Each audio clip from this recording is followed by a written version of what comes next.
Hey friends, this is Mark Suroviec, host of the Workplace Solutions podcast, inviting you to discover the joy of work. All right, we are here for part 2 of our interview with David Lillie, talking about management hack. No, what do we say? Life hacks for managers. And in the previous episode, because we own our stuff, David informed me that there really aren't life hacks for managers. They're more behaviors that we should do. So we're learning and growing, and we admit when we make mistakes. So I appreciate David saying that. So David, how you doing? I'm doing well. Thanks for having me back. Yeah. All right, let's do a quick icebreaker. You've done experiential learning things in the past. What's a good icebreaker question that you have to put you on the spot? Sorry, man. Oh, that is putting me on the spot, making me stretch some old muscles that I haven't worked in a little while. I like eating out. I like going out and trying new foods, that kind of thing. Mm-hmm. So very simply, are you the adventurous eater who likes to try new things on the menu every time you go out to eat? Or are you the person who has maybe a few select things that you always go to? And if there are select things, what are those kinds of things you gravitate towards? I'm laughing because if my wife was in the room, she'd be making fun of me right now. I am the person that doesn't try that many new things, so I'm rather vanilla when it comes to food. A lot of American food, Italian food, not Greek. Our town does not have an Indian restaurant, and I wish it did. I do love Indian food, but yeah, I find myself going to restaurants that I've been to before, looking through the menu and go, oh, that sounds nice. I'll order that. And then my wife will tell me, that's what you got last time. And I don't even know. I just think, oh, that sounds like something I would eat. And so I just keep doing that. And I think back to when I was in grad school. I think I lived on 4 things. And I'm lucky to be alive with my grad school diet, because I would have Subway, Domino's pizza, because you could get a pizza on your meal plan and they would deliver, which is just dangerous for a student. It's like, here's my ID card. This isn't real money. I mean, it is, but you don't feel it. Hot Pockets, Domino's, Subway, and I don't know. Have you ever had a Steak-umm? No, but that sounds like something I would like to try. It's a brand of like make your own Philly steak. Okay. And I think they're delicious. Okay. They're not healthy, but I probably through grad school ate those 4 things for about 80% of my dinners, and just I should be dead. So Amber, if you're listening, I've gotten better about my nutrition. Well, Mark, I'm glad you're here. What about you, David? Where do you find yourself on that spectrum? So I'd have to say I'm probably fairly similar to you. The challenge for me is just to say, if I know that I'm going to eat the same things all the time, and I know that they're going to be unhealthy, I should limit the number of times that I go out. I am a creature of habit when it comes to food. Go to Longhorn, I'm going to get a ribeye, I'm going to get a baked potato, I'm going to get broccoli. It happens every time. The Longhorn here in town knows that. We order to go. They'll give me my condiments and things that I'm used to, even if I don't order them, because they know who ordered the food. So. When I see on a menu an item that says a favorite of Dr. So-and-so or a favorite of so-and-so, I always wonder, like, how do I become one of those people? I want the menu to be like, that steak calzone is a favorite of Mark Suroviec. Let's put it on there. I think you get a few 100,000 more podcast subscribers. Oh man, that's a good question. Thanks. Yeah, all right, so we're talking about management and some of those behaviors and stories of this when it's working well and when it's not working well. What can large organizations learn from startup culture and vice versa? Okay, yeah. So this is kind of an interesting question, very much related to management, but a little bit of a different approach here. And forgive me, because I think in web, so all of this stuff is just super work culture and management, like is the same thing, and it's not. But well, they're all interrelated. Yeah. So work culture is absolutely part of management. Yes. So sorry, I did not mean to put you on the spot there. But I do think it's a great question. So what can large orgs learn from startups?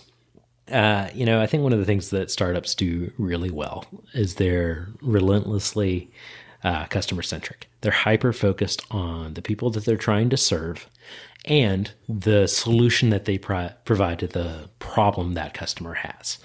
The reason is because you want to solve a problem very, very well that the customer is willing to pay for, and you want to have a large enough customer base that pays you enough money to keep your organization afloat. When you're in those early stages as a startup, you're learning a lot, you're growing a lot, and one of the most effective ways to really find your pathway of success is to choose who your customer is and learn everything you can about them, test with them different ideas, solve their problem better, gain feedback. All of those things are just really great ways to learn how you provide value to your customer. And all along the way, you're building some loyalty.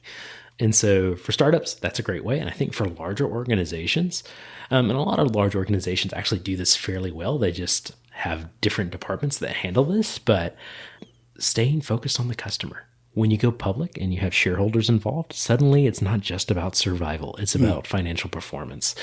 Even if you don't go public and you get large enough, there's a lot of employee voices. There's a lot of other partners' voices that are start to creep in, and everybody starts to give their opinion on what should work. Startups don't care about that so much because they're fighting for survival. Larger organizations do change. Where I've seen some of the larger organizations be most innovative is when they can actually take on that customer-centric mentality and really hone in on who they're trying to serve and find new ways to use their resources to solve those problems better. I know you asked the question vice versa, so I'm going to flip the script a little bit. For startups, I think the answer is to create structure, where needed. That doesn't mean you need to have a rigid organization structure and well-defined lines between job responsibilities. I don't think that that's terribly necessary early on.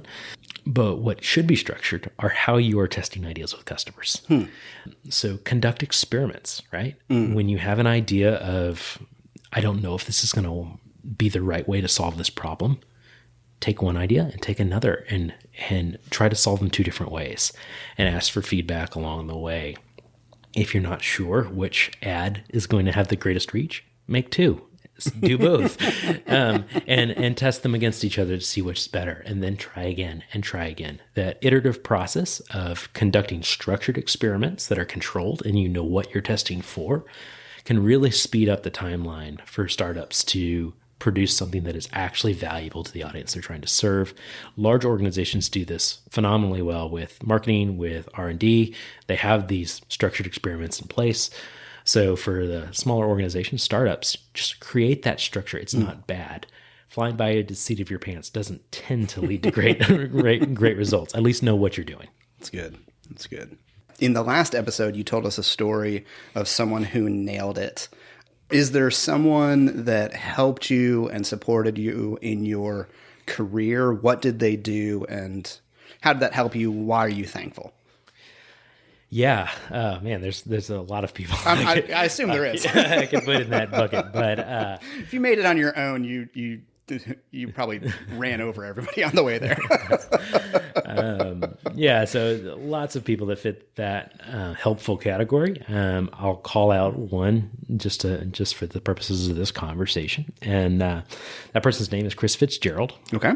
So Chris was my first manager out of college. So when I took my first sales job, I worked for Coca-Cola at the time, and Chris, he just had this way about him. So here I am, 22 years old. I'm in a sales job, and I really don't know what I'm doing. I'm an outside salesperson, which meant I was going to visit my customers, have conversations, try to sell them new products, try to manage their accounts well, and try to get new accounts. And it was something I'd never done before, something I didn't have a lot of context for. And Chris, very experienced manager, was my direct supervisor. And part of our process was he would come do ride-alongs with me, where he'd hop in the car, we'd go visit some customers, and we spent a day or two doing that in my area. At the time, when I thought about these ride-alongs, they just seemed like low-pressure interactions. He was sitting in the car with me. We were having all kinds of conversations, getting to know one another. We'd go visit customers and do what felt like was just checking in at the time. And then we'd laugh. He'd say, good job. And he'd head on back to Atlanta. He lived about an hour away. And then I wouldn't think anything of it. Looking back now that I'm been in sales for 8 years and I've grown quite a bit in that process, I can see what Chris was doing. He was engaging with me, right? He was learning what mattered to me. He was learning about me and the way in which I interacted with people and the skills that I brought to the table. And those customer interactions and those ride-alongs weren't just times we were hanging out. He was coaching me, and I didn't realize it. But he was learning things like, I really have a heart to serve people. I take a mentality when I go to work. I want my customers to succeed the best they can. He'd leverage that. He'd say, great. Well, it seems like there's an opportunity for them to grow their business if you help them with this product, or in this way, maybe you can increase their sales. And that would be a natural conversation because I'm thinking I'm helping somebody. Naturally, I'm selling something, which, by the way, that's for salespeople. You should be helping your customers. It's good in the short term and the long term. But yeah, Chris was coaching all along the way. And I even remember my first annual performance review with him. I left feeling incredibly empowered. He gave me a lot of confidence in the work I had done this year. And really, we had a clear plan of action for what we're going to tackle next. I was excited. It felt like things went great. A few months ago, I actually pulled out that old document again and read it through, and it was full of things I could improve and get better at.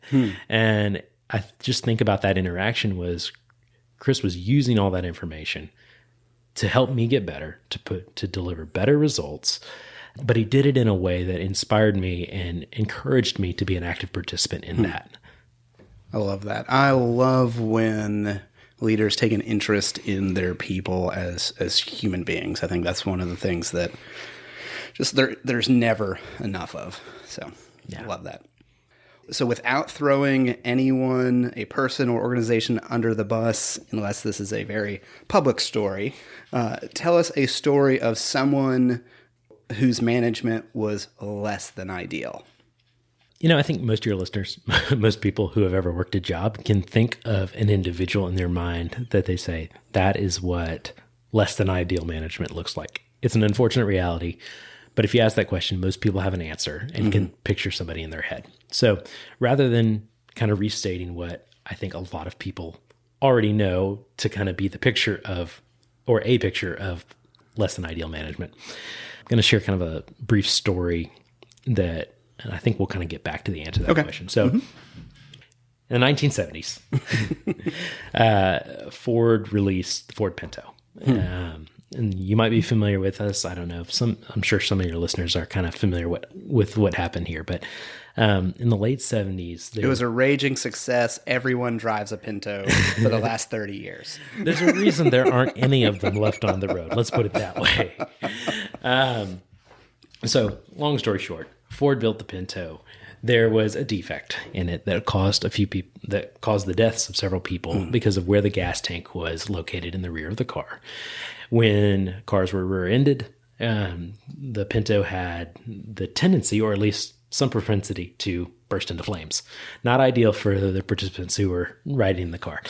The thing about it is, as the investigation unfolded, why did this happen? What was going on? The information started to surface that this was a more common problem than people really had previously understood. And as the investigation got further, it was revealed that there was actually some inside company knowledge that this was a problem that could occur. And ultimately, there was a major lawsuit that happened, and Ford had to pay these families. But really, the sadness is people died because of a problem that could have been prevented. And really, the reasoning that was uncovered of why they didn't solve the problem, they actually knew about the problem before the first Pinto was sold. They discovered that it might be that there might be a problem, was for cost purposes. They had already designed the car. They'd already built the car. They were already ready to release the car.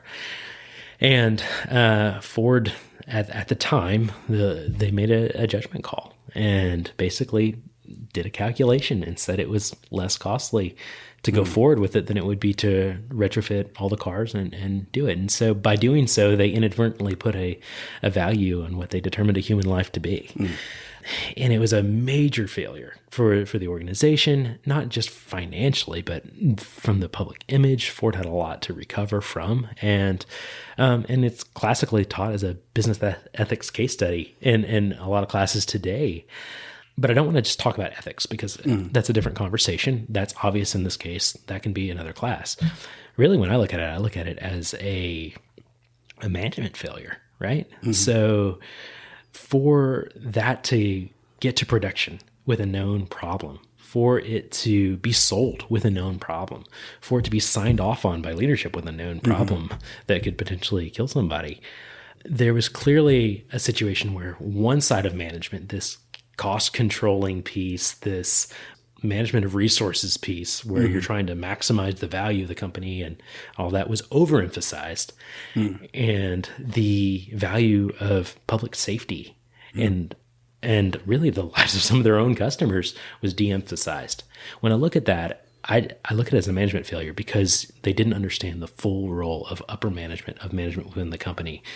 Had they been building a culture with the right values that valued safety along with financial gain and other things, we probably would have never seen a car like that even make it past R&D. And so to clarify the record here, beyond Ford has since come a very long way. Very long-standing organization. They produce great cars. They've turned their leadership around. They have a long history, and they're very successful to date.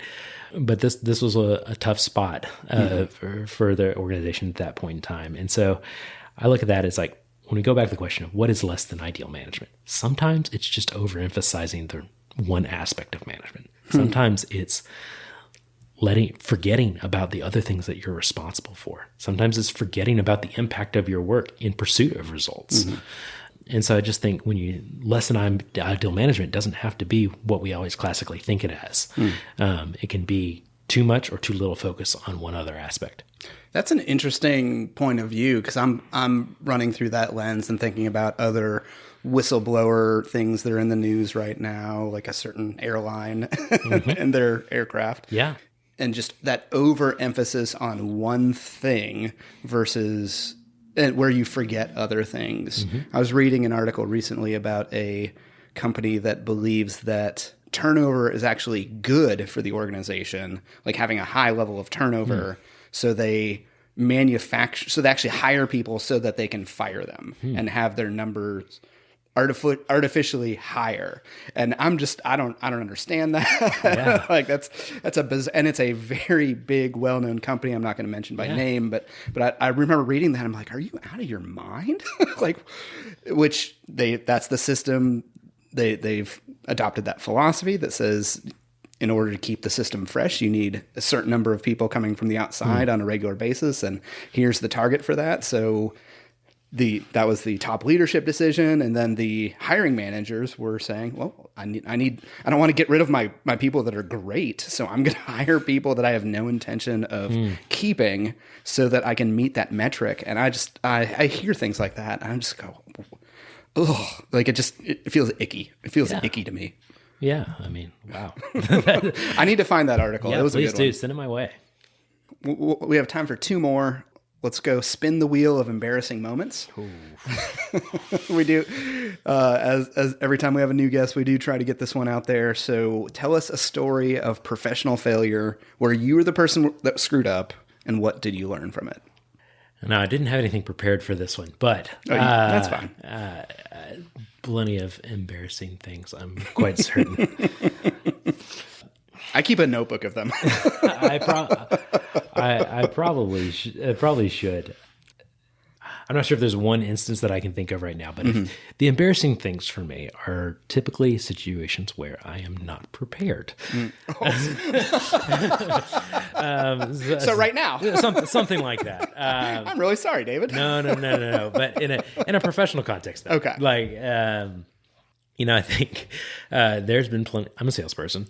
I've been in sales for a while, and there have been plenty of conversations where we go into a situation and I'm not up to speed on where's this account at? What are their numbers right now? What is their contract value? And I think, so for example, even just right now, I'm learning a new role. I've been in my role now about 3 months.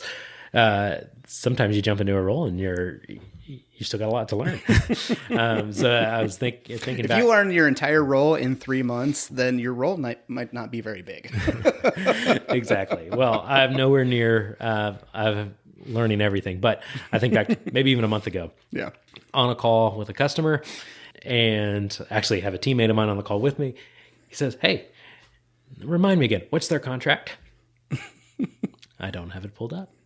I go, "Great question. Let me try to pull that up." "Okay, while you're doing that, can you tell me, how much they've used so far this year?" That's a great question. I'm going to dig through and pull that up. And he asked me one more similar something or other. What was their sales volume last year? Yeah.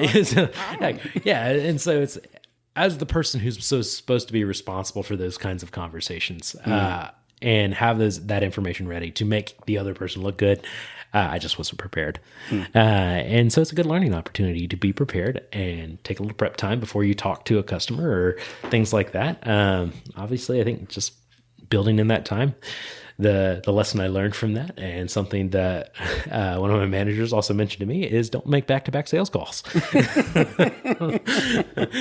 Build in time to prep for this. So, yeah, I guess that's embarrassing. It's more of just not being prepared. That's fair. All right. So, what is a question I haven't asked that you're just burning to answer, or what are some things I see you did as you have referenced? You like to be prepared. You've got a lot of stuff there on your laptop. So, what haven't we talked about, or what's something I didn't ask you that you wish I did? Well, I think we're on the topic of management, right? And so we're talking about life hacks for managers. Kind of pivoting a little bit to hacks for direct reports who are serving under managers. One of the common questions that I see addressed on a variety of articles on LinkedIn, polls, and whatever, people always like to give their opinion, and also I'll give mine, is what do I do when I have a quote unquote bad manager? What do I do about that? And so I don't know. I've seen common advice that says get out fast. I've seen common advice that tells people to, report it up the chain, try to do it yourself, man up and power through the situation, prove how you're better, whatever. It's a lot of times the focus of the advice is to get out of that situation. If you have a bad manager, change, leave, whatever. And, for me, I'm going to probably play devil's advocate here and say I'm not so sure that having a bad manager is the reason that you should immediately try to get out of a tough spot. Now, the caveat is I don't think having that means stay in that spot forever. But I think that's an oversimplification of the issue, right? I think good managers look at the issue on the whole. They kind of assess what are the potential outcomes of different behaviors. What should I be doing? What's going to help me get a better result? What's going to help me get a better result with the other people I'm around? And so I think you can practice those behaviors even when you're in a tough spot. So some of that is, what do I know about my manager? Do I know them well enough? Do I know what they care about? Do I know what's important to them, how they're measured? Going back to our previous episode where we talked about getting that FaceTime with your manager, try to set some of that up if you're not already getting it. Get to know your manager a little bit and what matters to them, what they're after, what they're measured on, right? Ask for feedback. Where am I missing the mark? It seems like we aren't getting along great. Call it out. What can I be doing better to make you look good, to do my job better? Start there, right? Try to build some rapport with that person. And a lot of times too, even if you can't get that person to change, even if nothing changes, I think for you as an individual, it's important to also evaluate where you're at and what your role means and what your options are. If you're in a good spot right now, where maybe you're job isn't great, but you can handle it. I mean, mental health is a major issue. So if you are not in a place where you have sound mental health, and you are feeling the pressure there to perform in a way that's no longer safe, that's compromising your own ability to live your life, yeah, I think that's cause to quickly pursue something else. But if this is rubbing me the wrong way and it's maybe not the most enjoyable work, and this guy's and I just don't get along, but I can get through it for a little while, weigh your options, right? I've seen a lot of people pivot from one job to the next, only to encounter the same managerial problems. Oftentimes, it's not the manager, it's you. I saw there. I don't know if this website still exists or not, but there was this parody website that would make fun of all of the clever posters where they'd have, the eagles soaring and have a clever quote, and they were all sarcastic quotes. The one I remember, it said, "The only constant in all your failed relationships is you." And I saw it, I was like, it's kind of true. and I will say that can apply in a workplace. So when you're looking at your own career, where you want to go, I think it's important to kind of weigh your options to say, if I go to another horizontal move, maybe I'm not moving into a better thing, but I'm just moving into a similar role that I'm in right now, do I have to start over? Am I starting from the ground up? Do I have to rebuild the relationship side with customers, with coworkers? Do I have to regain influence? I don't know. I think those are things that you have to be thinking about. I say that from my own personal experience. There's been some roles that I've been in that I didn't love, that weren't fits for me in the long run, but they were what I needed right then to get to where I wanted to be. And so that when I look at my career, even though it doesn't follow a perfectly linear path that a lot of people do, it is something where I've been able to weigh my options, evaluate my opportunities, and take steady career progress that's set me up in a way where I can buy a home, take care of my family, and now work a job that I really do enjoy. And just know that those things don't happen instantaneously. So I would just say, when it comes to what do I do about a bad boss, think for yourself. Process through the situation, evaluate your options, and make a strong managerial decision for how to take care of your next step. Don't follow anecdotes or heuristics, which are just mental shortcuts for thinking of things. Do the legwork to make a solid decision. Yeah, as you talk about that, I'm pondering. I think the question I would ask is, what makes them bad, or why are they a bad manager? Is it they've created a toxic environment and they treat people like dirt? Yeah, that's not something I would want to stay in.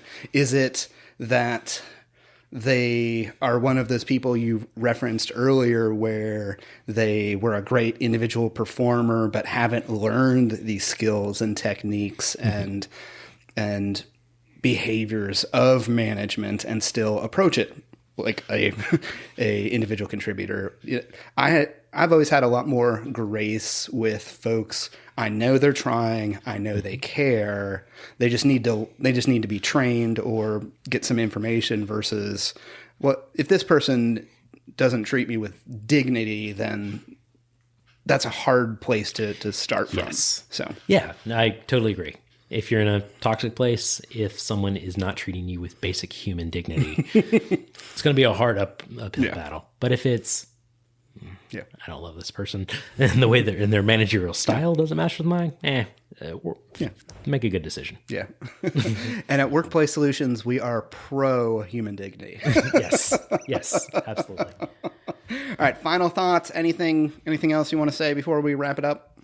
No, I mean, I think the last thing for managers who maybe are trying to make that, maybe you're a new manager, right? Or maybe you're coming into an industry you haven't worked in before and you're trying to lead people.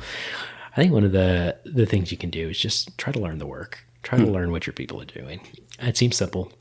I've had managers tell me they can be great leaders without understanding what the work of the people around you they're leading is actually doing. What that work actually is without an in-depth knowledge. And I don't think you need an in-depth knowledge of everything, but you're going to have a pretty hard time managing someone else's output if you as the manager are responsible for their results and you don't understand how those results happen.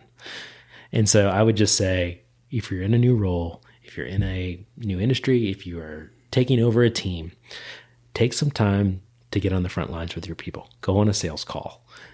Ask them what their roadblocks are. Try using the software that they're using on a day-to-day basis. Simple things like that are going to give you some context. And there's some niche roles where you're just never going to understand the depth. But the act of trying to gain that understanding is going to build rapport. So either way, take some time and really try to understand the work that your people are doing. It's going to make you more empathetic, and it's going to make you better at getting results as a manager. I hear that. I'm thinking of a couple instances in which I had set a policy or trained staff on something and they were complaining, but I'm like, why are you complaining? And so I actually had to work beside them one day and I was like, oh, this is awful. That's what you're doing? They're like, yeah. Like, oh yeah, you're definitely right. I'm sorry I didn't believe you. And I had to own that because it was my leadership that put them in that situation. I'm just like, oh man, I need to listen better when folks are complaining, because a lot of people won't. So yeah. I want to thank my guest, David Lillie, who is just a wonderful human being, very intelligent, and real fun to mountain bike with, too. Or do you have any social you want to share or not? No. Find me on LinkedIn. Okay. LinkedIn /in/David-Lillie. Whatever their naming conventions are, you'll find me. All right. Thank you again for for hanging out with us, David, and we will see you next week. Life is way too short for work to suck. So if you want help to build your team, train your team, or manage your team, we're here. Come see us at workplaysolutions.com. Thanks for listening to the podcast.